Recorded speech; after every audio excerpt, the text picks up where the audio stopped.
à la tête depuis la rentrée de C'est Médiatique, émission qui décrypte l'actualité médiatique sur tous ses supports, la journaliste de France Télévisions Mélanie Taravant dresse un premier bilan. 6 ans après l'arrêt de l'émission Média le Mag avec Thomas Hugues sur France 5, la chaîne a relancé en septembre dernier un magazine dédié à l'actualité des médias présenté cette fois par Mélanie Taravant. C'est Médiatique, à retrouver tous les dimanches à 13h30 sur la 5 avec Raphaël Baillot et Julien Pain. À l'heure du premier bilan, la journaliste évoque pour Télé Loisirs la manière dont son émission C'est Médiatique a évolué ces dernières semaines et se réjouit de ses bonnes audiences.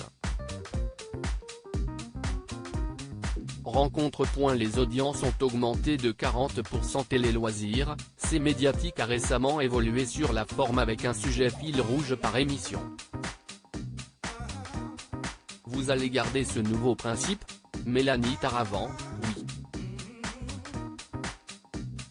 Avant, nous traitions plus de sujets, mais cela laissait moins de place à la réflexion. Le principe d'un seul thème nous a semblé plus pertinent.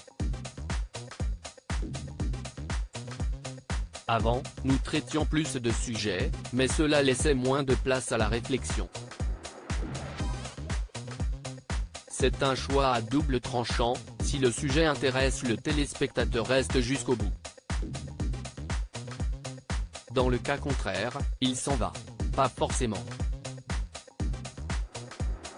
Quand on choisit un sujet, on ne le traite pas de la même manière du début à la fin de l'émission, les angles sont variés.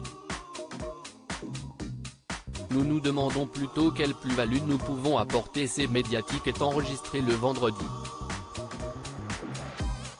Est-ce que le direct ne manque pas parfois, comme lors de l'annonce spectaculaire de l'abandon de la fusion TF1-M6, qui n'a été traité qu'une semaine plus tard? Nous avons été présents à travers les feux de l'écran, une rubrique que nous pouvons adapter jusqu'au dimanche. Mais, en général, nous nous demandons plutôt quelle plus-value nous pouvons apporter. Avoir un peu de recul peut aussi être utile. Depuis la rentrée, l'émission réunit en moyenne 2% du public, un score en dessous de la part d'audience moyenne de France 5 qui était de 3,6% en 2022. Êtes-vous déçu? Non. Nous sommes plutôt très contents de ce début.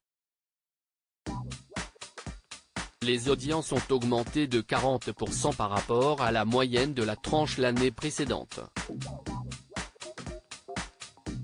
Il faut laisser à l'émission le temps de s'installer. Une belle maison se construit avec des fondations solides, c'est-à-dire s'assurer que ce qu'on propose est qualitatif et sérieux. Il n'y a pas de petits et de grands sujets. C'est Médiatique ne manque-t-elle pas de sujets populaires? Le record de saison a été atteint au mois de novembre avec un débat sur Cyril Hanouna. Une semaine plus tôt, l'émission avait fait un flop en évoquant le patron de Twitter, Elon Musk. Notre feuille de route est de traiter de tous les sujets qui traversent notre société médiatique. Il n'y a pas de petits et de grands sujets.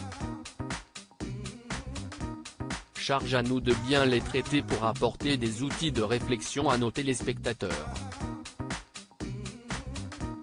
Est-il facile de parler de France Télévisions quand on est diffusé sur le service public?